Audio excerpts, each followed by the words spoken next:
Principal at the GD, who is the Director Principal at the GD Goenka World School in Gurgaon, for that matter. And again, need no introduction, a very distinguished leader who's been in this fraternity for almost, I believe, 3 decades or so, if I'm right, if I know that for a fact. 38 years, 38 years. So I'm absolutely 3 decades, in fact, so 3.5 plus decades, right? So, and having met very recently Dr. Bali for the first time in our Delhi leg of IPN Manthan, it was a pleasure listening to her. And again, when we were putting together this series, which is top 10 priorities for school leaders, I thought to have Dr. Bali with us as well. Dr. Bali, once again, welcome. Good to have you with us. Thank you. Thank you. I then moved to the Mrs. Aditi Mishra, who is a principal, and I'm assuming she's also taking care a directorial position there, I believe so, at DPS Gurgaon, Sector 43, if I'm right. And again, as I mentioned, she's a LSR product. While I was reading your profiles, I did had a complete profile of yours. I was reading. So I was just trying to pick up a point which is close to my heart. So I have a very high regard for LSR and all those DU prestige products for that matter. So good to have you again, Aditi ji. We did hear you last year as well on the same panel, on the same program, in fact. And while we took a feedback, everyone had a very liking for the points you had shared. So we obviously we did invite you for a month-end program as well, but you were traveling at that point in time, so couldn't be with us. But nevertheless, we good to see you, and we look forward to hear you again all over today as well. Thank you. Thank you. I go to Mrs. Burman again. Needs no introduction. Very distinguished leader. Working in this space for a while now. As I said, again, I will not go, but I will at least make a gamble. I'm a quizzer, so maybe a 2 decade plus, 28 years or 25. or should I throw it to you? How many? 3 decades, 30 years. 3 decades, fabulous. So, okay, I got that one wrong. But having said this, I know her for that matter. Someone who has been in thick of action, if I may say, in terms of the school leadership position in our country. I mean, she is in the UP for that matter, but her impact is all pervasive. I have seen her work or the way Sunbeam has emerged as a brand, I would say, which is again a huge testimony for her leadership position. So Mrs. Burman, and obviously she's a very integral part of IPN family from the very beginning. So good to have you with us, Mrs. Burman, as well. Thank you. Thank you, sir. Sanjeev ji, again, is someone who was in the corporate. I was reading, which is a surprise for me. I was not really sure that you worked in the corporate as well. Was with the Doon School for a substantive years of work. So obviously, Doon need no introduction. So do Sanjeev ji needs no introduction. He is presently the director of the Oasis group of school in Dehradun. Before that, sir was also part of the Shri Ram fold in Dehradun itself, which I believe he established from the scratch. So that's his USP. We met during our conversation in Dehradun as well. Always a pleasure listening to you as well, Sanjeev ji. So hence I thought to invite you over as well. So good to have you with us today. Thank you. Last but not the least, which is Dr. Kunal Anand, who is a young dynamic educator, who's presently the principal of DPS Udhampur in Jammu and Kashmir. Again, having known Kunal for a while now, I love his energy, I love his enthusiasm, and hence we thought to hear from him as well. So welcome, Kunal, and good to have you, and love your smile to go with it. Thank you so much.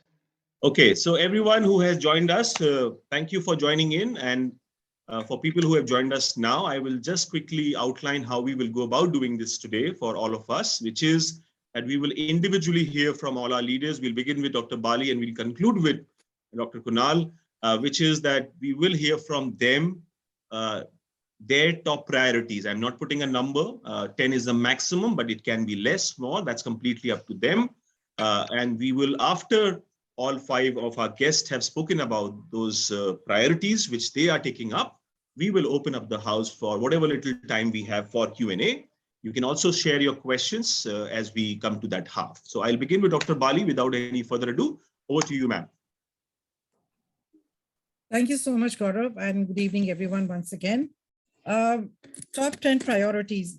In fact, there are a lot of priorities, but let me restrict myself to the ones that I think are of utmost importance. After having gone through these 2 years of pandemic, where we have been confined to our screens, when the children have lost connect with one another and also connect with their teachers, for me, the major priority is to get them to reacclimatize themselves to the school system. Now that they are back, it is very significant that they evolve a clear regimen with the support and assistance of their parents, and that they adhere to this regimen. That is very important. That they realign themselves with the regimen, because I personally feel that learning has been relegated to the background with a great deal with the online teaching learning, in spite of our trying very hard. A certain degree of disciplinary knowledge, which can only come with the human connect, has been relegated to the background. So building a regimen, building a routine and adhering to that routine, because I think our lives have just been derailed so completely. So that is my first priority. And I really think that we need to go slow, because from what I see around me, when talking to friends and their children, when talking to children in our classrooms, when talking to all the children, what I find out is, what I decipher is that there is a lot of social anxiety, particularly for those who are already predisposed to being introverts. The social anxiety has simply gotten aggravated. So it's time that they reconnect with their peers and their teachers. Learning will come. Once they build that connect, learning will come. Once they overcome that fear and that anxiety of being cloistered, particularly the older children, of being cloistered in their homes, I think learning will come. When they thaw, learning will follow. So rather than forcing learning upon them, I think it is very significant, and that's really my top priority, very significant that we reach out to them to ensure their psychological well-being. We listen to them. We allow them to vent so that they are in a state of preparedness or readiness to take on academic work. I think that is my topmost priority at the moment. Ensuring well-being, psychological and physical well-being of children, ensuring psychological and physical well-being of teachers. Because do remember, please, a grumpy teacher in a classroom will not be able to do justice to children. So our energy should be channelized in creating a happy atmosphere first. Teaching can come later. Second priority is a lot of students have gotten addicted to gadgets, because they have been using these gadgets right through, because that's their only means of communication with the faculty. So it's important that we wean them away. Only if we are able to wean them away, at least for some time. I'm a great one for integration of technology in education, technology for education and technology in education. But the kind of screen time that they have been spending can be very detrimental, both to their eyesight and also to their psyche. And it is addictive. Not just for them, for us also, morning, the first thing I do when I wake up, after I brush my teeth, the first thing I do is look at my phone to see how many WhatsApp messages I've got. How many inane good mornings. I don't have to spend that 15 minutes reading those inane, repetitive good mornings. I'd rather be introspecting, praying, meditating, setting the right tone for the day, but no, I'm doing it. So if I'm doing it as an adult, how can a younger and a more vulnerable person not be doing it?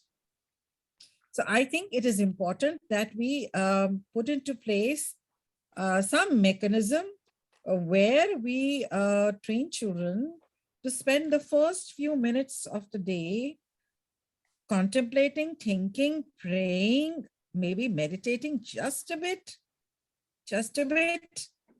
And it's going to take a lot of effort. So what I'm doing is, if the parents are not able to do it because they don't listen to parents sometimes, I have made assembly a regular part of my school routine. Why is it that I've made assembly a regular part of my school routine? One, first part of the assembly is about the thought, the little talk, and then 5 minutes of silence and meditation and introspection. Because I really know that 5 minutes of silence and introspection and meditation will stand them in good stead for the days to come. Third, I'm encouraging more and more children to, when I say introspect, because this has been such a hard time, I'm not talking so much about technology and all that. Close to my heart as an educator, self-knowledge. Now, when I say self-knowledge, I want these children to recognize, to understand their own emotional, physical, social learning needs, strengths, and challenges. And more than anything else, I want them to learn resilience. So that they are prepared for the unpredictable. What we have seen in the last 2 years is harrowing. I cannot use any other word. Harrowing for adults. I'm sure it's that much more harrowing for kids also. Maybe with their innocence, they can overcome it. Harrowing.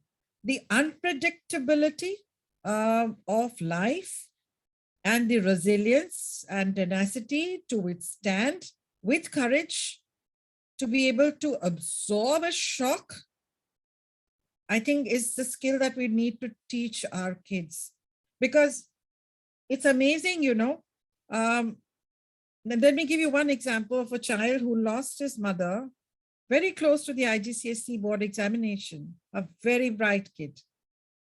With the support of the counselor, not so much the counselor, the teachers who made a little circle of love around him. I mean, hats off to them. They made a little circle of love around him. The boy has not merely done very well in his IGCSE examination. He's doing extremely well with MUN and multiple other opportunities that he's grabbing, because it gives him, it just raises self-esteem by many notches. So it's like one small family of educators has emerged who are supporting him in every possible way, just the way his mother was supporting him. So the ability to take responsibility, resilience to withstand the uncertainty, and to know that uncertainty is inevitable. This is what we really have to teach our children, that uncertainty is totally, it has to be accepted as part of life. That life is not always going to be hunky-dory. Life is not going to be hunky-dory. Another very important skill probably is the skill of collaboration, which they have learned beautifully during the pandemic. They have done a lot of collaborative projects. And I do hope to God, which in any case in the IB system, collaboration is a done deal, but in the other curricula also, that they collaborate with their colleagues, with their friends, with their peers, create projects, projects which are problem-based, projects which are based on design thinking, that they do collaborative work, because it has two fallouts, collaborative work. First and foremost, the quality of work that emerges because more than 2 or 3 or 4 people have put their heads together. Therefore, these collaborative projects are superior in nature. Second, they have learned a beautiful skill that you can't work by yourself alone. that you need to work in unison with others so that you can create a piece of beauty, so that you can create something worthwhile. Essentially, I think these are the things these are my top priorities. I mean, there are many more, but I don't want to eat up everybody's time. So I'll end with that, Gaurav, if you allow me, because there's just half an hour to go and others I'm sure are waiting. Oh, to speak. absolutely. No, Thank no, you. we will certainly go beyond 6. That's by the looks of it. Yeah, I can sense it. But having said this, I'll go to Aditi ji, and I think Dr. Bali has set a good context to begin with resilience. We were having a session with Mr. Samir Parekh, who's from the Fortis Healthcare, on the exact sort of line somewhere or the other. I think which he was also outlining somewhere or the other resonates with yours, which is that first learning can happen. First is your mental well-being. You come back in a little frame of mind, if I may say, too, which is about learning at the end of the day. So I think I'll take that with me. Aditi ji, over to you. I'm going to share my screen, and Sure, I sure. think you'll find, Mr. Yadav, there'll be a lot of repetition lot because of overlap much will of happen. I completely much of understand. what Neeta ma'am has said is what I as an educator believe in, but I will nonetheless start off. Oh my God, how do I do this? You'll have to just click on the share screen bit. I'm sure. Yeah. I can't see. Your- I can't see the screen. Wait. Can you see something on the screen? Oh, no. Is anything visible? No, it was coming through, but then it disappeared. I have to share the screen now. G. So I did the share screen. It says screen broadcast.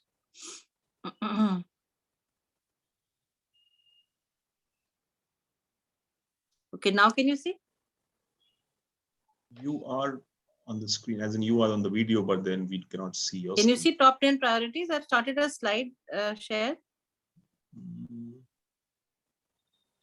No.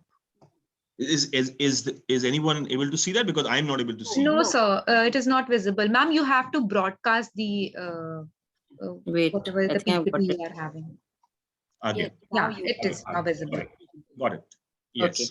Yeah. So obviously for me, the first one is getting kids back to school.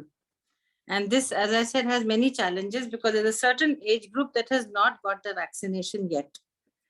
I cannot blame the parents for being worried. Homes in across the world have lost multiple people from the family.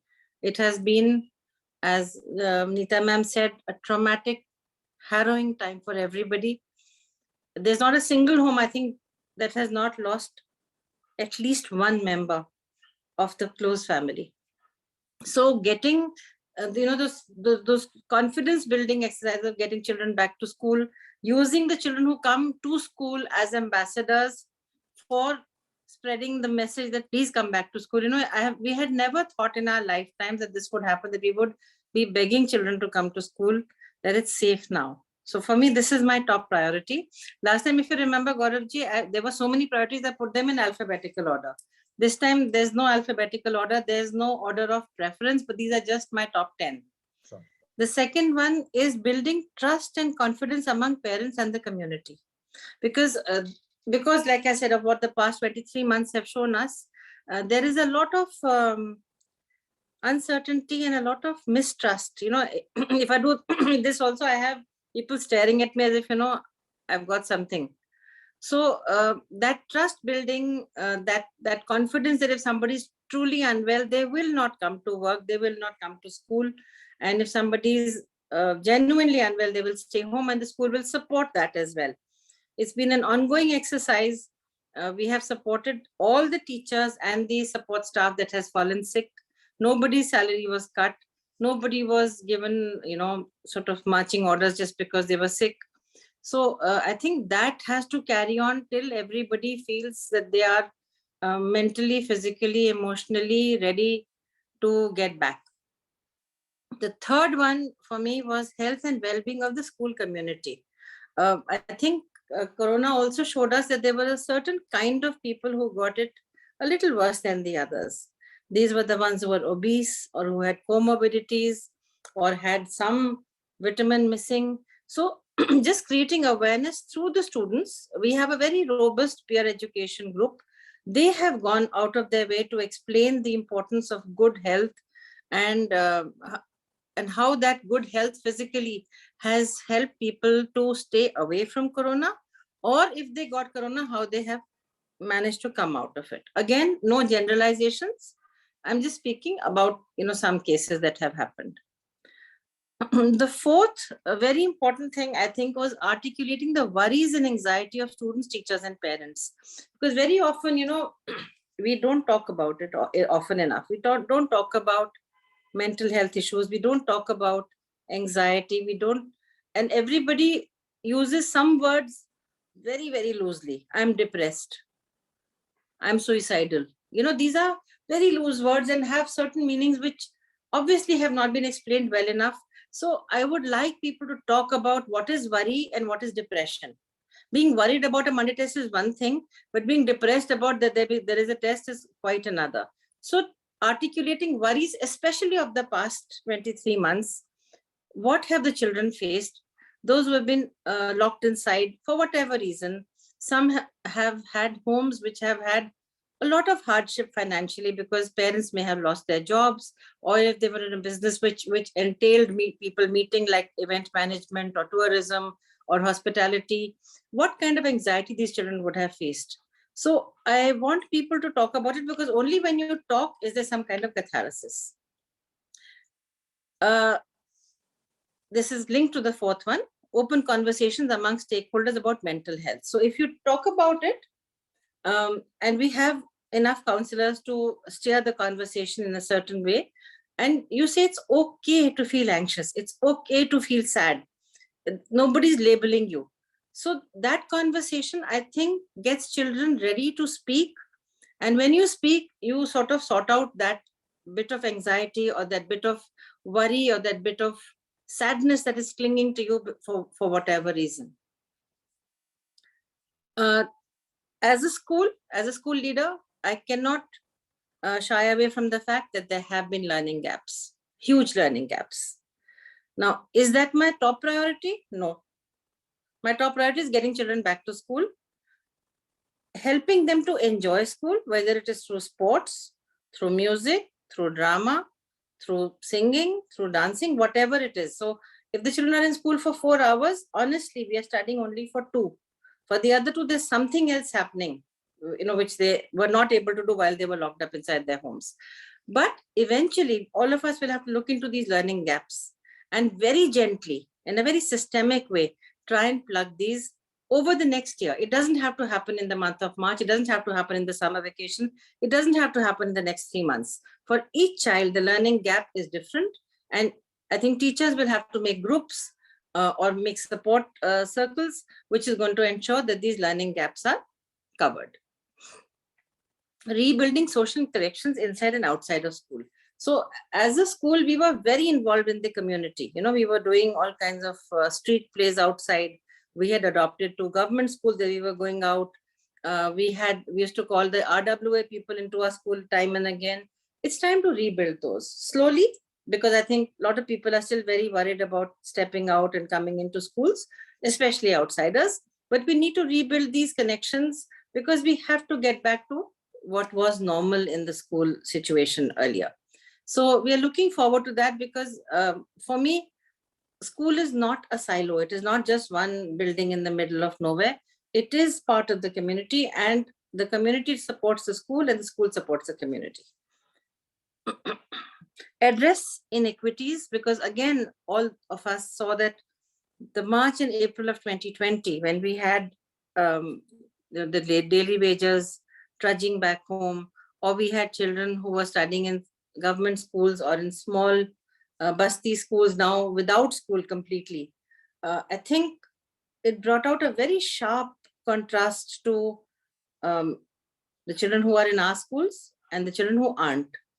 But I think as a community, we need to think about this. As a community, we have to come together and find ways. So we did find some ways. We used to make podcasts for children who didn't have access to school. We used to make small videos and send it to their parents' mobile phone, that even if the parent comes home at 6 or 7 in the evening after doing their daily work, whatever they're doing, at least the child can have some access to something. But I'm painfully aware that that was not enough. So as a nation, as a community, as a group of right-thinking adults, we need to address these inequities in some way. I have no idea how we'll do it, but we have to do it. We have to come together. Again, involve the community in school projects which had been lost earlier. I want to get them right back into school and do everything that we used to, whether it was building something or planting trees or just having a function and having them judge. I think I need to get that back in action as soon as I can. Top priority for me.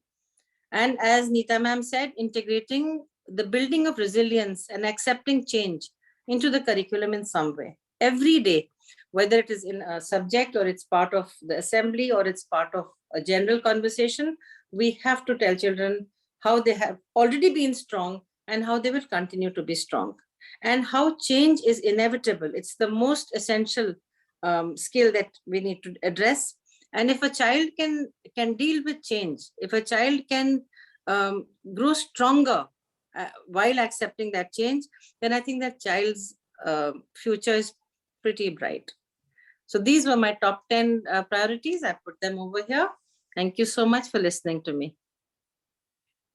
Wonderful. Thank you very much, Aditi ji. In fact, I think fairly exhaustive list, and I'm sure there will be a lot of overlaps which will happen, which I'm sure, but we'll bear with that. And I'll go to Amrita ji. Amrita ji, over to you for your bit. Yeah.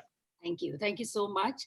And good evening to everyone once again. And thank you so much, Gaurav and IPN. I have to always put it on records that it's been a great journey for you personally and also for IPN. And I really appreciate what you've been doing in this space. And you know, the best part is you've been getting all of us together. So at least we're getting to meet each other in the virtual space.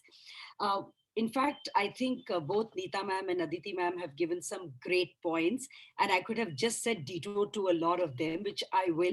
But I think each one of us have their own perspective also to whatever has been mentioned.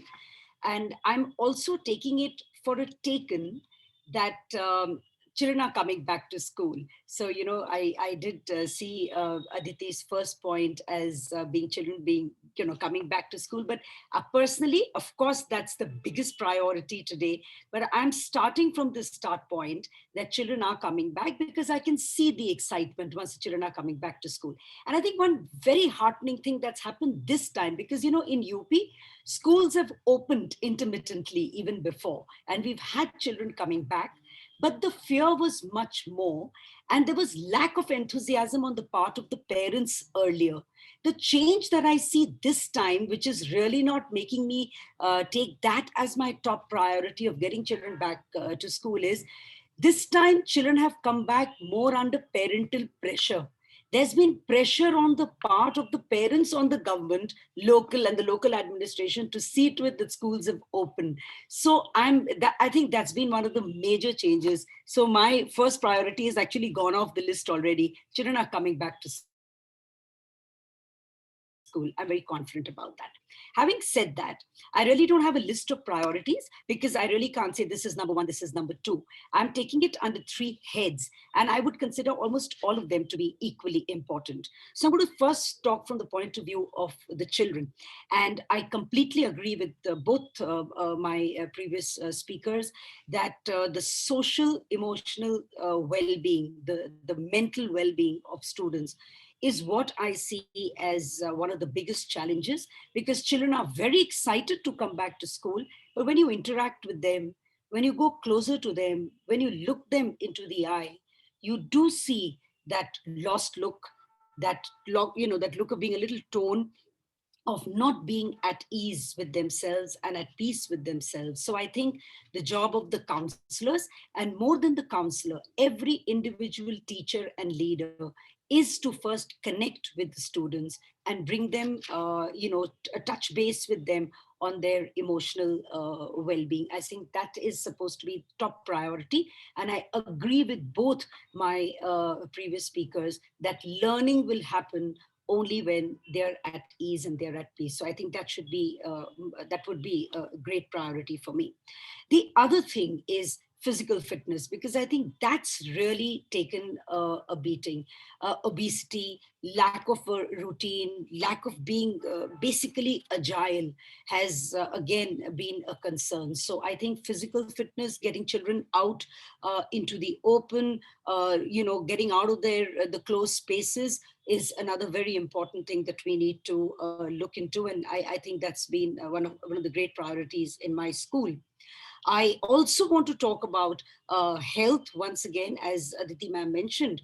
I think pandemic, I don't think it's a full stop to it. But when children have come back to school, there's excitement. The protocols also tend to go. You also tend to be a little bit more relaxed at home about what you eat, about the way your general routine is, about building your immunity. So I think if I need to make my children safe in case there's something else that's coming its way, I think it's very important to have the children aware and continuously talk to them about their health and their fitness, their immunity building should be our concern.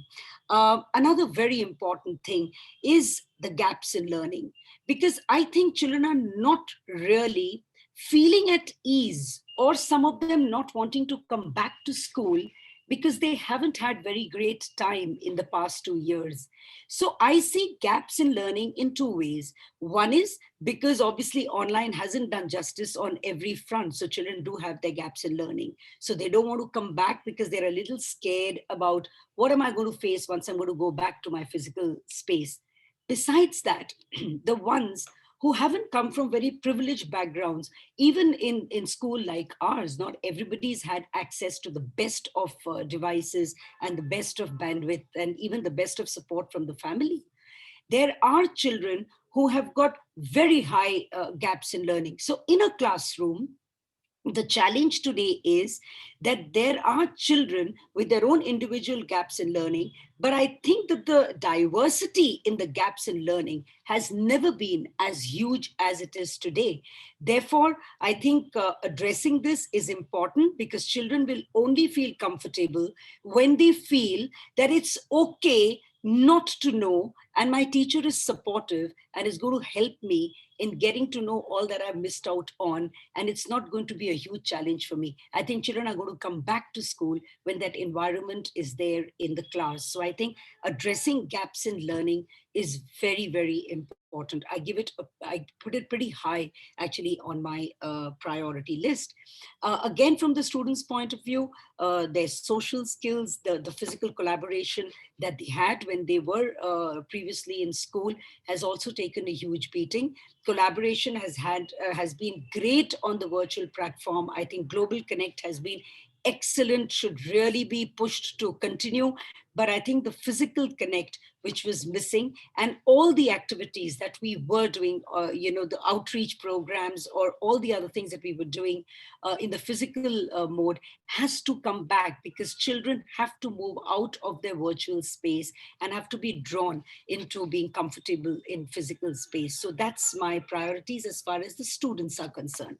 When I come to the teachers, I think what's happening, what we can see coming up is, of course, a blended format. So when I see my teachers, I think they did great offline, they did great online. Now is actually the acid test of the blended format coming in the right way. So how the balance is going to be set for a teacher, because a teacher had great skills of teaching offline, had great skills of teaching online, but how do you blend that? Because there can be the approach, I think, in both formats of teaching is quite different. So it's the responsibility of us school leaders to see to it that we handhold them, we train them, we also give them the freedom and give them a school culture where they can experiment, where they can make mistakes they can do their trial and error, because unless and until they do the experimentation, their own risk taking with confidence, and do a lot of action research, and take up a lot of case studies as to how certain things are working, unless and until this is not done, we would not be able to get our teachers well equipped and upskilled for the blended format of teaching. And another big thing, I don't know whether everybody would agree, but I'm seeing this in the education space per se. It may not be just a very personal thing that's happening in the school. I see teacher retention as a very big challenge today, because I think in the past 2 years, there have been salary cuts at places. There have been teachers who, have not been able to handle the pressure of online teaching and family. And also the way teaching has been very different. And even if it was an emergency response, it needed a lot out of a teacher. Many experienced teachers who couldn't take to technology actually wanted to retire and have moved on. So what I'm seeing as a challenge in the space of teachers is getting the right talent in, or retaining the right talent. So I think teacher retention is going to be a little bit of a challenge. And one of the biggest challenges that have come up that I'm seeing is a lot of parallel schooling. Online formats have got a lot of parallel formats of teaching, I would say. I don't know whether schooling would be a right word, because schooling has a lot of different connotations to it. But there's been a lot of parallel teaching formats. And many teachers who've probably taken salary cuts have moved on to those spaces. So now when schools are full on, I think what's important for us leaders is to, as I mentioned, not only handhold them, but give them that financial, support, increase salaries, see that they get back to the space so that they understand the importance of, I think the biggest, the backbones we really need are teachers. So I would like to support them to be back where they used to be, if anybody has moved on. The third area, and the last one, would be the pedagogical part. And I'm seeing, as the way things are going to unfold in the course of the year, I'm seeing that competency-based learning, which is and has always been a priority for most of us, I think really has to come back in a very big way in the school. Because I see a lot of examinations, like, for example, as a CBSE school, we have a SUFL coming up as per NEP in class 3, 5, and 8. And not that we never really did competency-based learning, but I think it's given a very, very big push to competency-based learning. So competency-based learning, I see as something that we need to, again, see that the transaction in the classes happens, assessments happen that way, interaction happens in that format, questioning happens in that format. So there is always emphasis on competency-based learning. And we also, the thing that we really managed to do great on the online format was to nurture independent learners. I think that should be pushed once again. It's not that we come out of our devices and just move to physical space and we lose out on what we had given in the hands of the children, the ability to research for themselves and be independent learners. I think that needs to be pushed. And the last thing, and I think one of the biggest challenges would be in the blended format, that there was a paradigm shift from offline to online, and now, as I mentioned, to the blended. And I hope that the paradigm shift is like a continuum. It's not that we go back in any way. So I think as a school leader, to see to it that we move on in the right direction without taking any regressive steps, so that the blended format comes up in the right way, the best of both the worlds comes up in the right way, is, I think, going to be a great challenge. And it's going to be a priority for me to see to it that it continues in the school. We move forward. So those are, I don't know whether they were 10. I haven't given any number to it. I think you beautifully articulated, Mrs. Burman, in these three wonderful baskets, I will say that. Obviously, student being the first one, teacher, and the pedagogical part. And when no one can agree less or more, I would say, on the last bit, which is that please do not go back to where we started this. We have to really move or take this into that continuum bit, I would say. That's the very, very important aspect. So wonderful. Very, very articulated, Mrs. Barman. Thank you very much. Obviously, everyone who is our audience today, that we will open up the house after all our speakers have spoken up, which means that you can ask a very direct question to all our speakers in particular, if you have any question for them, right? So I go to our next speaker, which is Mr. Sanjeev Batla. Over to you, please. Thank you, Gauravji. I think excellent point by all three speakers, and they've kind of covered a lot. I'll try not to repeat anything, but fantastically put by them. I'll take, and I think I'll pick up the point what Amrita said. Absolutely. In the end, and we must take advantage of this disruption to bring about a positive impact in the way we perceive education. So we must make that change and become comfortable in the uncomfortable, I would say. So my question, I think we must ask ourselves, do I want to become a Buddha or do I want to become a CEO? So let's not, I mean, whether to take a middle path at this point or to move forward. So let me put some points and let's see, let me give you some thoughts. We've been obviously taking our stakeholders as a larger picture where society comes in and everybody, but now I think at this point, at this juncture, I think we should focus purely on our three stakeholders, which are the parents, the teachers, and the students. You know, we should bring them together, because like Mrs. Bali also mentioned, and the other speakers have mentioned, that the gap there's been a learning gap. There is a gap not only in learning, but there has been a communication gap. The teachers don't know the parents. The parents the parents know the teachers through the screen. The students are not communicating enough with the teachers, and the teachers they've lost that connect, which was in a physical classroom. So obviously the gaps have been where the interpersonal skills of students are concerned, or the teachers being washed all the time. So they've kind of gone into a shell. The parents' expectations have changed out of education, and I think the COVID protocol certainly has hampered the learning perspective, and we need to bounce back. Even the government intervention has not helped much, because they've not consulted schools before taking, lots of SOPs have come in. They've confused the parents, now do this, or get back to this, or this is not allowed, or food is not allowed in the school, or physical education is not allowed, contact sports are not allowed. So a lot of confusion has gone about in different states in different manner. And I think we need to get back to something which is more realistic now.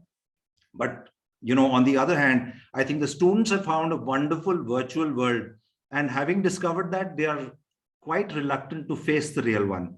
So they are very, very happy, very comfortable in what seems to be the screen in front of them. They've discovered a lot.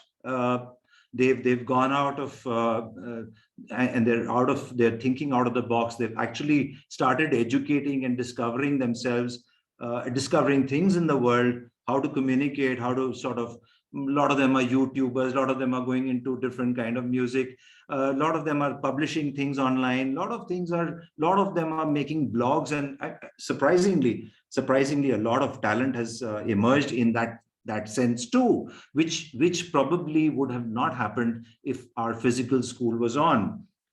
So, a different virtual jungle, which they've recognized. And here, the parents and the teachers, us, we are holding them back. We're not letting them go that way. We are still saying, come on, out on the field, out of the sports. You've got to be doing this. Can't be spending so much time on the screen. But believe me, they've already gone into it. So the question is, what is the way forward? We can't see where the world is going. I mean, of course, they're into it. The children they've already adapted to a digital world.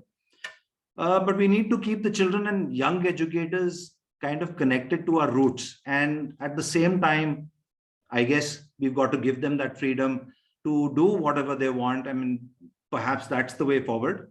And we are all, in fact, already doing that. We are as parents, as teachers, we are already letting them, we've liberalized them a lot in what they want to do and with the way they want to go. So also I feel this gap, this learning gap, schools have not actually created opportunities for a recourse. What actually is happening is that the children, whether they are learning anything, whether they are attending classes, whether they are taking an assessment or an exam, they are being promoted.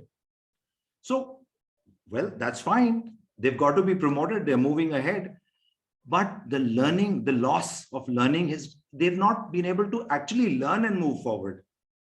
So if we are able to create those opportunities of a recourse where we are able to give them that they can learn whatever they've lost in their own pace, that means a child has moved up but can still continue to learn somehow through the school or through opportunities created. I mean, after all, education or learning is for the not just for passing an exam. The education is to get a good life, to enjoy the music, the culture, the cuisine, the world, the beauty, the nature, you know. So are they losing out on that? Or are we just fixed on the textbook learning? Are we moving away from that? So we've got to think a bit on that and kind of, do something about that, the opportunity for learning. We also must create, and give importance to regional expertise. When I say regional expertise, I mean, if we go back a little bit, a farmer's son would actually become a farmer. And but now what's happening is the farmer is very ambitious, is earning better perhaps, or is more aware of what's happening in the world. So sends his children to a school, and the school, the children go to perhaps are mediocre. They get a mediocre schooling, they get a mediocre job, then they get a mediocre life. So my idea is to localize expertise and learning curriculums into local areas where the children learn what is around them and what is needed from them to get a good life, a good standard of life, rather than go ahead to become a mediocre, learning. So schools have to change regionally. We have to have many more curriculums. We have to have regional curriculums for the city, curriculums for different kinds of, and therefore the pedagogy has to evolve here somewhere. And of course, like some of our speakers mentioned, technology. Yes, technology is a mega trend and it has to be taken, advantage has to be taken. EdTech companies are there. We are already they're already connected education globally. And we must take advantage of that.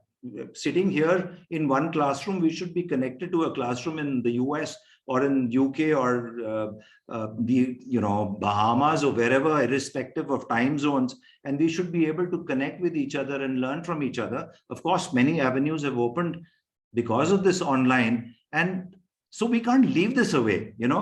We can't move. We are getting back into physical spaces.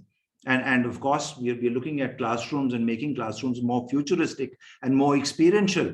But we can't leave what the goodness has come out of this, this disruption. So I think that's something, and it's a very good opportunity to remain relevant and current. Because if I look at the textbooks, I mean, I see computer teachers, ICT teachers teaching Windows 2 or 7 or whatever. It's not relevant anymore. We've moved on. So let's get that moving out from our textbooks very quickly. If I look at business studies or where children are still learning banking, how to fill in a paint slip, I think it's gone. So get that out, get into digital formats and make them, go forward, make them learn what's ahead of us and not something, but we are still assessing them and testing on them on something which is now, changing very, very quickly. So I think that's one place where we need to, move out the outdated stuff and stop children cramming definitions and who said that. Well, who said that is something else. Now you say what is to be said now and what is to be done now. Find a new definition of what you're doing, innovate and get to another level. I think that's what it is. And certainly the education has to bridge the gap between schooling and industry.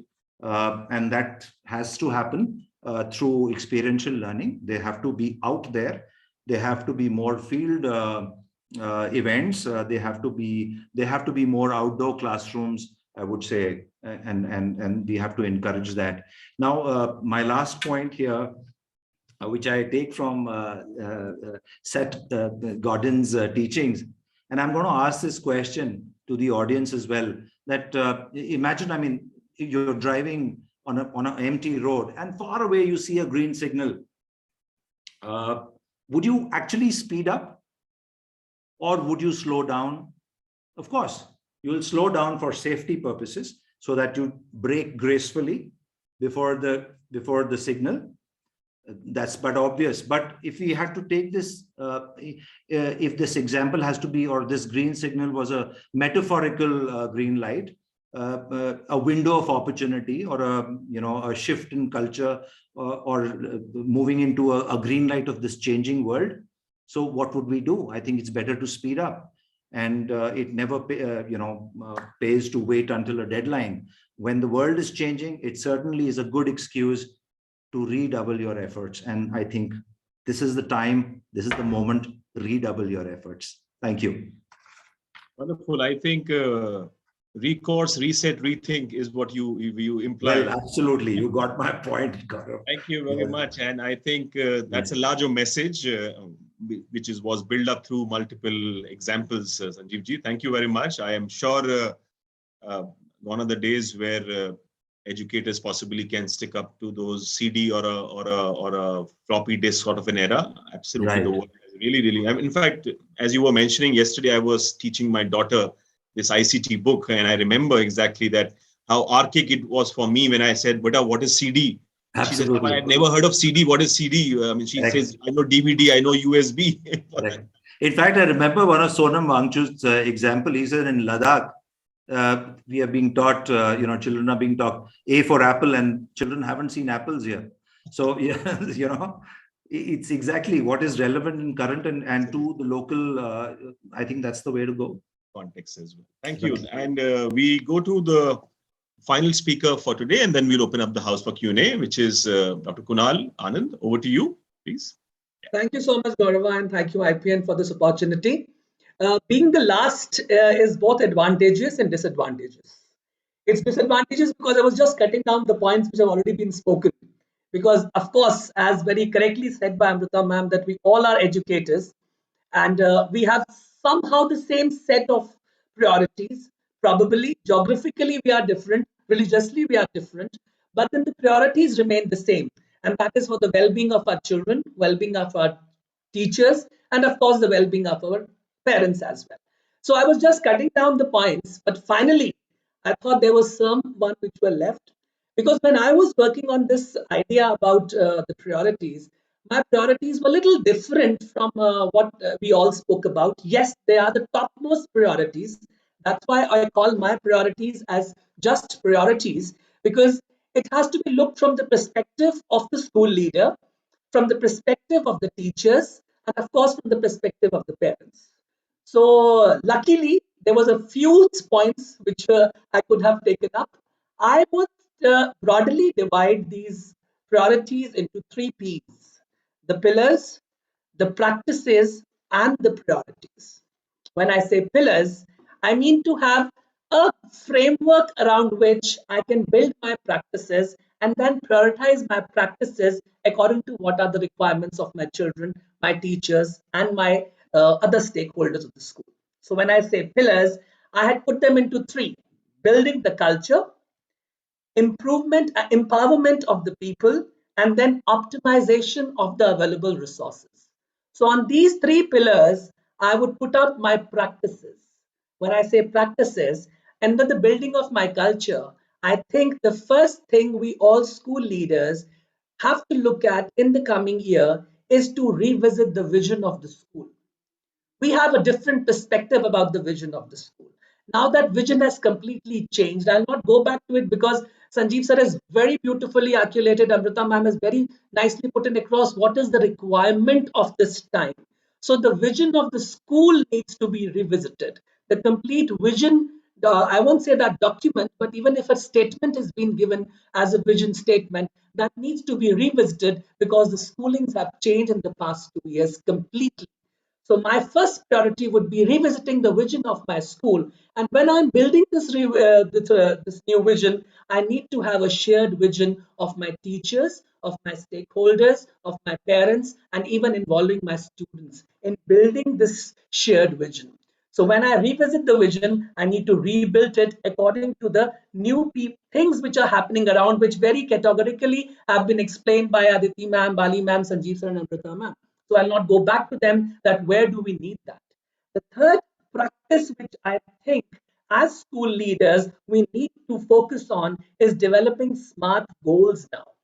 We have already spoken about how are we going to plan the academic sessions, integration of technology, implementation of hybrid learning, but then we need to make our teachers and our students smart enough to set up those smart goals, or I would say those doable actionables, that we create these goals every time, but the problem remains we never make them actionable. So let's develop those specific smart goals and break them into small doable action plans. We are talking about hybrid learning, we are talking about integration of technology, we are talking about let's not go back to the old system again, but then we have to have those small doable actionables to be prepared once we are reopened or we are reopening the schools so that we can revisit these things. So again, going back on the developing vision and rebuilding my vision.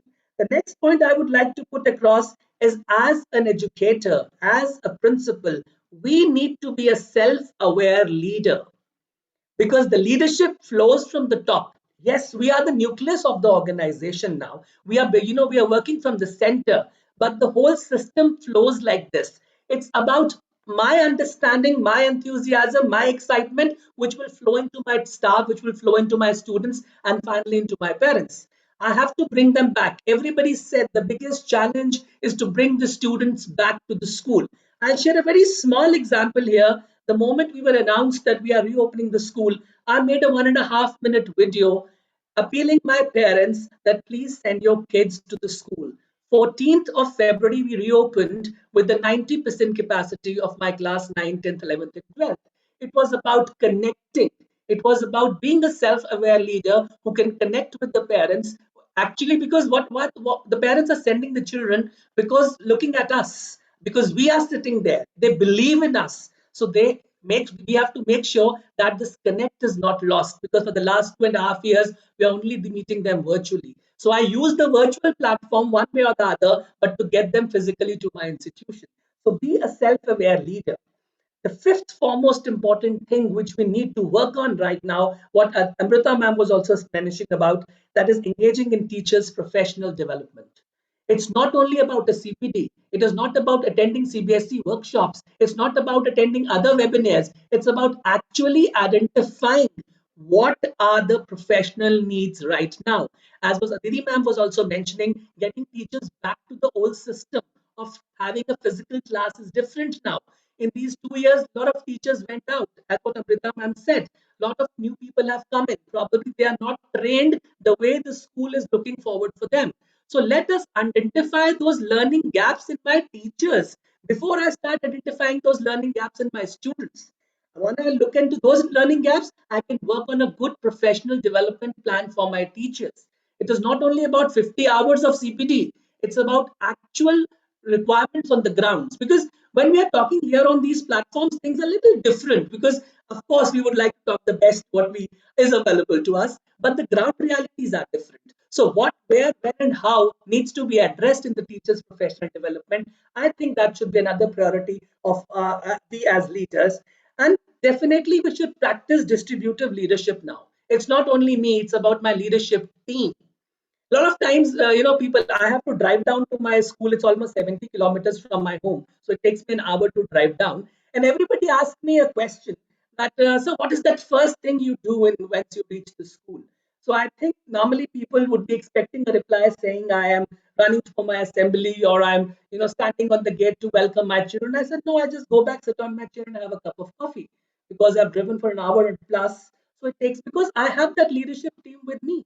I have developed vice principals, I have developed headmistresses, developed coordinators. Why can't they be given a charge? Why? Okay, my presence is important because the discipline requires that presence of mine. But if I have a distributive leadership, I think my role can be played by even a subject in charge or a HOD of my school, because that distributive leadership needs to be practiced in our institution. So I think right after the opening of the school, this becomes even more important for us to be, to be a part of it. And of course, encouraging teachers to be reflective practitioners. That has already been spoken about by almost everybody touched upon this thing. So I'm not getting into this more. My ninth priority would be creating opportunity for continuous and comprehensive professional learning and delivering. It's not only about learning, it's about delivering also. So if you're not delivering up to the mark, the learning goes waste. And then expanding teachers' perspective about innovative pedagogy, which Amrita ma'am had very beautifully presented already, so I will not touch this point again. So my priorities are very clear about development of my institution, development of my teachers, connect with my parents and my students. And now my role from a responsible leader changes to be a responsive leader. I'm a responsible leader. We all are responsible leaders because we are taking charge of what we are doing. But as a responsive leader, my understanding goes I should identify and address the aspirations, the needs, the expectations of my students, my parents, and my teachers. On that, I rest my case, Gaurava. Wonderful, fabulous. What energy even at 6 p.m. on a Wednesday evening, right? Fabulous, wonderful, Kunal. Good job. And I'm sure I'm getting educated today with some very interesting terminology. SMART goals, absolutely a takeaway for me as well. Distributed leadership, obviously, but and what responsible to responsive leader. I'm sure that's a good one as well. Fabulous. So now we open up the house for Q&A and observations. My request to all our distinguished guests today is to keep your question to be very focused, pointed, and avoid jargonizing it, I would say, right? So let's hear it from you. We have kept the chat completely disabled, which means you have to come on the video and ask the question by yourself. Okay, let's do this. And you have to put up a virtual show of hands, so we'll help you unmute, and then you can direct your question to either of our panelists. I'm sure we are all equipped how to raise hand. Yes. So, Swarna, over to you. You'll have to unmute and please direct your question. Yeah. Yeah. Good evening. Nice to see you after a long time. See, this evening, we have had wonderful speakers. So many takeaways. It was really good. I would not take much of your time. I would like to just share what we have done in our school. I think it will be of use for the other principals too. Like we have each and every year, we publish one book, like children write on their own, they publish it, or they collect from various points and together they'll do it. So this year we have done it as an e-book since children were at home. So this year e-book. So I told my students, all these years, the books they have published, and they are all only inside our library. But you are a lucky set. It's only 6, 7, 8 students. Only 20 students opted for it. With those less number of students, only we did this job. You are so lucky that your link will be sent to all. And see, it will keep going. And that was really good this time. Since everything was online, we wanted to do it as an ebook one and give the thing to the students, because it is they who shared the content. They did everything. We just here and there, we just guided them. That's all. Regarding ebook and voice and choice program we had, I just wanted to know how they were feeling, their social, emotional, everything. You will not believe this first standard and second standard kids, they're telling each and everyone came out with their own problem. One child should come out with the problem. all the others, all the remaining 29, we have only 30 in our class. Remaining 29 will come out with solutions. So it is there, they'll voice their thing and it is their choice. They'll have to take it. You will not believe it. So many choices now were given, all beautiful solutions. So they know what is the problem she is facing, what is the problem this child is facing. We are able to share. Then finally ask them, what is the use? Why all of a sudden we have got this? All these years we did not have this voice and choice. Why did we have this? No, they were clear in their mind. They said we wanted to share, we wanted to help. We know that our students, our friends are there. So it went on very well. So I thought, I can just share it. Absolutely. Thank you for giving me the opportunity. Where are you from, Swarna ji? Aap kahan se hain? Because certainly you're not from the north, because the fan in your room is flying on 5, I'm sure. Right? Yeah, I'm from Tamil Nadu, Madurai. Yes, that was my guess. Wonderful. Good to hear from you. Yeah. Thank you. Dr. Sunanda Grover, your observation or a question, if you have, ma'am, please go ahead. Yeah, just hello to everyone. I would not take even a single minute because our principals must be waiting a lot to have a number of questions from you. Seriously, congratulations to all the panelists. And the last statement of Dr. Kunal, that he chose to have his coffee on time to keep himself energetic. It's a great message for everyone. Seriously, all the leaders, please keep yourself happy and cheerful and let that energy flow down till the child. So I'm really happy to be part of this, maybe joined little late, but it was wonderful. Thank you. I really wanted to say thank you to IPN team and thanks to all the panelists, but energy was marvelous. So with this energy, for sure, schools are going to scale very high, and this journey, this transition of child sitting at home and to the school with such energetic leader would definitely be great. Thank you so much. And I really wanted to ask our very, very, very dear Gaurav, how are you feeling as a parent when the schools are opening? That's a tricky question. My daughters are young. I know. Yeah, they had a liberty of being on a boarding sort of campus, so they could really run and be in a campus. They really enjoyed it, but yes, they are yearning to go back to the school. That's obviously their first preference. So as a parent, you are happy. And I'm very happy, obviously. That's great. So that will definitely flow. That's great. Thank you. Thank you, Sananda. Thank you, everyone. Thank you for your kind words. Yes. Thank you. Thank you. I had Pallavi Jha, then she, I think, disappeared. But Pallavi, if you want to have a question, you can still come back, Pallavi ji, and after that, Dr. Pramod. Yeah, Pallavi Jha. Good evening. Good evening, everybody. I hope I'm audible. I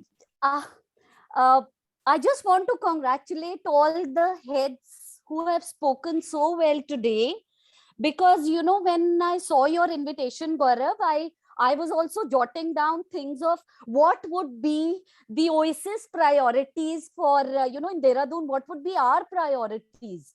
And fortunately, with the leaders who spoke today, if we have that kind of thinking and outlook to education today, I think the government is really at a loss for not consulting these great minds. Sorry, but I mean, with no offense to anybody, but the government really needs to take this into account of how schools need to progress. We have seen change at the moment. A new school and a legacy school, they're all on the same platform, because Corona has brought us together. But the government, since we are bound with government guidelines, I think the government really needs to consider consulting and, getting these things into practice rather than doing a Nishtha course or a Diksha course or a DLED. We got our teachers to do DLED and then it was, of no use. And now everybody is doing the Nishtha course. Instead of that, the ongoing current professional development courses, that needs priority. So my congratulations to all the heads of school. I think I have my takeaway, a lot of takeaways. I was making my notes, and thank you very much for such a informative, session, Gaurav. Thank you for organizing it. Thank you.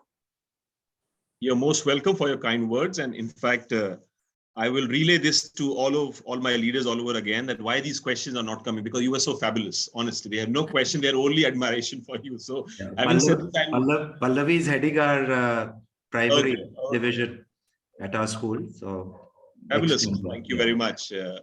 Pramod ji, after that, Lakshmi ji, thank you. And then Payal will come to all three of you. Pramod ji, over to you. Thank you, Gaurava, for this, such a wonderful session. A lot of learning and a lot of takeaway. But one thing, I really, that worried all of us. What about the small children, the small kids? The vaccination has not been done. The school has been announced to be open, and the parents are in dilemma whether to send their children to a school or not. For a school, for schools, and for the parents, it is quite a difficult time. And very well explained that all leadership and all everything has been explained. But I'm just really afraid of that. What about what they're teaching, learning, but or unlearning things, because they have learned the technology now. They have learned how to what to use the WhatsApp group, how to use the Zoom classes, how to use the Google Classrooms and all. And this is now for them again adopting the old methodology, the classroom or blackboard or the whiteboard teaching once again. Many children, they have forgotten how to write even also, because we have, like as Kunal has mentioned, that on 14th we have started the school here in Jammu. It's very difficult, to make them children understand that yes, how to re-begin, how to restart the things, as in the school curriculum they are coming back. So day by day we are increasing the attendance 60%, 70%. You're saying to the younger ones. Would anyone of the panelists like to take that up? Yeah. Can I just come in? Please. Yes, ma'am. So, this is my personal experience. Last time also when the little ones came back, and more so this time when they've come back. Even Neeta ma'am mentioned that the excitement is actually the maximum, and not only that, the strength is also the maximum when the juniors are coming back. And I'm talking about the KGs right up to class 2. I mean, that I would consider even till 5, it's been very good, the strength. I think though they are unvaccinated, I'm sure the vaccination will come down, but seeing the present situation of their being unvaccinated, there's a lot of research that's going on, and there are WHO reports saying that children otherwise, at least in the waves that have happened till now, we don't know what's going to happen tomorrow. Till now, children have been safe. This variant has also shown us that even if children in particular have got the Omicron, they've kind of either had been asymptomatic or they've kind of sailed through it very well. So when WHO is saying that children are safe, you should now get them back to school, priority should be kids coming back to school, I think that's given a lot of confidence to us as a school community, and also to parents as a community, that it's time that kids go back. The other important thing is, the children are coming back enthusiastically. It's much easier, I personally feel, in handling the little ones with the COVID protocols, because these children, usually once you sit them down, talk to them, explain to them, look, you're not supposed to touch each other, you're not supposed to be eating too much in public, or your mask, etc. We know all the protocols. When you tell them to follow the protocols, they are never the ones to break the rules. They are the ones who go down to the T. In fact, they go back home and they follow the same at home, because the teacher will say, look, you have to be careful even at home. And then they'll go home and say, my teacher said I need to do it, so I'm going to do that even at home. So I think it's easier handling this little one.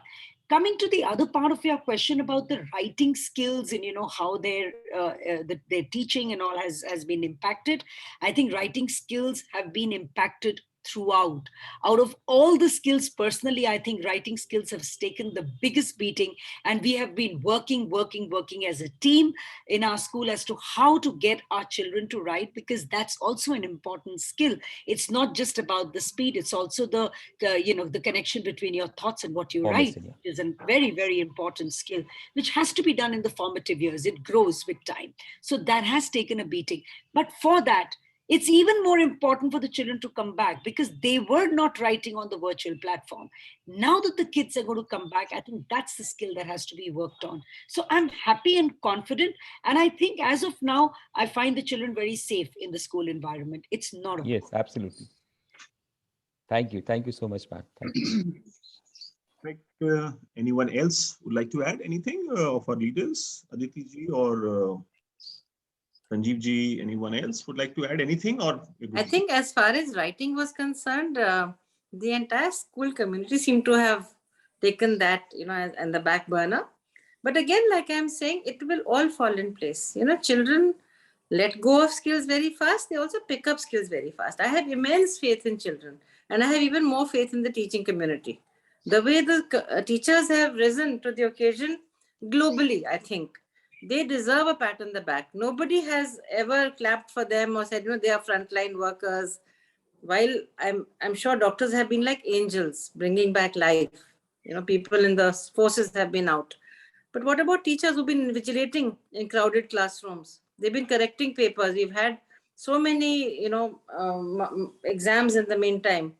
And nobody has complained. Nobody said, I'm not coming for correction work. I'm not going to come in and vigilate because it's unsafe. We've done all of that. So I think somewhere we need to just be relaxed that everything will fall in place. We just have to give it time. You cannot rush it. It will come back. Perfect. Dr. Lakshmi, you had a question, observation? Yeah. So congratulations, Gaurav, for one more episode of setting the priorities. Actually, I just want to resonate so beautifully with what Amrita said. About the young children and their ability to, the enthusiasm to come back to school. And I think our student ecosystem has shown one mirror, that children who got vaccinated have not come back fully, not in full numbers. It's so interesting. I mean, my grade 11 and 12 are the lowest in numbers, and all have got their jabs.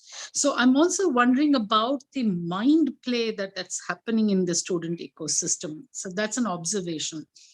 I have not a question, something that we need to do about is the de-addiction program that we need to have in place. It's a little, it's a very paradoxical situation, that we shouldn't go back and we must keep some level of blended learning and the screen time. But 2 years of on-screen and multiple gadgets, and that includes for the adults. It's loud and clear. Every research is talking about the health concerns that we will have. So how does one kind of not take the essence of blended learning, but still have some kind of a strong de-addiction of the screen time in place and for years to come? And again, I want to say thank you, Amrita, for bringing that perspective of younger children really need to just come back to school and not sit anymore on the screen. But does that mean it's good for the older ones? In fact, we are already compromising on our health. So the addiction strategies in place. Anybody wants to respond? Again, I think addiction to the screen was a necessity. How else would they get into school? Now, when they're physically in school and they're busy singing and dancing and chatting with their friends and having a good time, I think the morning addiction is taken care of already. And then you give them enough work to engage them in non-screen activity, the evening is taken care of as well. So that's maybe it sounds very simplistic, but for the morning, I think we are sorted. Nobody wants to look at the screen anymore. So I'll just come in. I think I completely agree with what Aditi ma'am is saying, that the moment you're back in the physical space, the virtual obviously automatically goes. And I think it's a simplistic view, but I think it's a very realistic view. But having said that, I also mentioned when I spoke that I think all of us in this space are naturally going to be looking at the equation that will finally get balanced when it comes to the blended format. So we're going to make the best of both the worlds. I think we have all agreed throughout the pandemic when we've spoken. It's just going to come to reality now.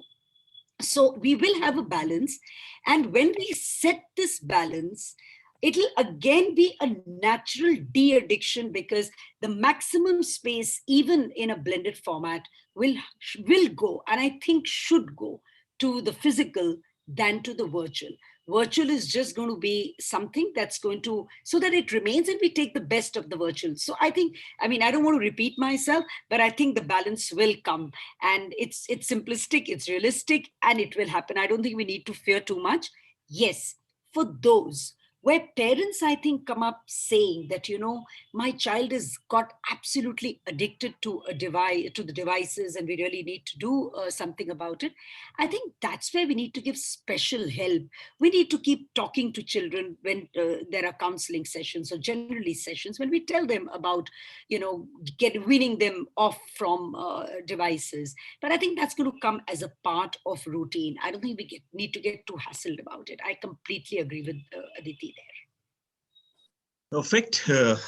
Any other question, observation? Let's take a couple of them more, else we'll say bye-bye. Otherwise, there was Payal who was raising a hand. Payal, if you still have that question or a query, you can come up. We'll help you unmute, and then we can hear your observation, if at all you still want to continue with that, right? Payal, I will search you and we'll help you unmute. Yeah. Otherwise, good evening. Yeah, go ahead. Yeah, I would like to express my gratitude on such a wonderful session. And as Pallavi ma'am mentioned, a lot of takeaways. And I think the biggest challenge for all the schools nationwide is bridging the learning gap. So my request to you, Gaurav, would be if we can have a session where we share best practices as to what the plan is of action is the schools have undertaken to bridge this learning gap. Because as an educator, even I think that, you know, the biggest challenge coming forward in the upcoming session is going to be bridging this learning gap. As somebody rightly mentioned, that writing skills have gone down the drain. And yes, I have actually noticed that in the class that, you know, when online sessions were on, you know, beautifully submitted work, but later when physical school started, we realized that it was not the child who was doing the work, it was being done by the parents. The child actually doesn't know how to write. So, you know, how do you plan on going forward? How do you plan to bridge this learning gap? That's a good point, actually. And I think we should look into that by hosting one of our expert or multiple of them to take that up for us. So we'll certainly consider that. I think that's a very fair point.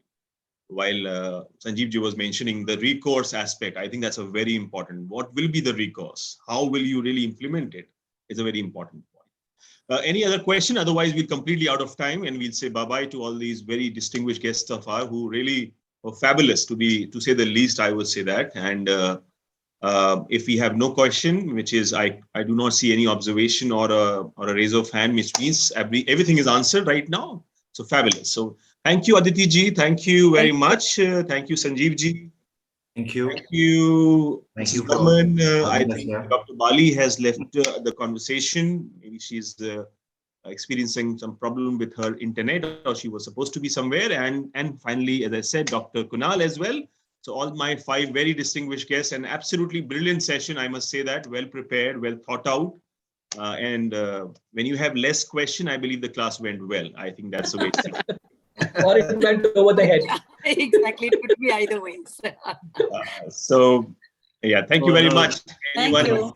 Excellent. I think a lot to learn from everybody here. Absolutely. Yes. Yeah. What a lovely evening spent with all of you. And I hope to see you very soon. Take care and stay safe. Bye-bye. Thank you.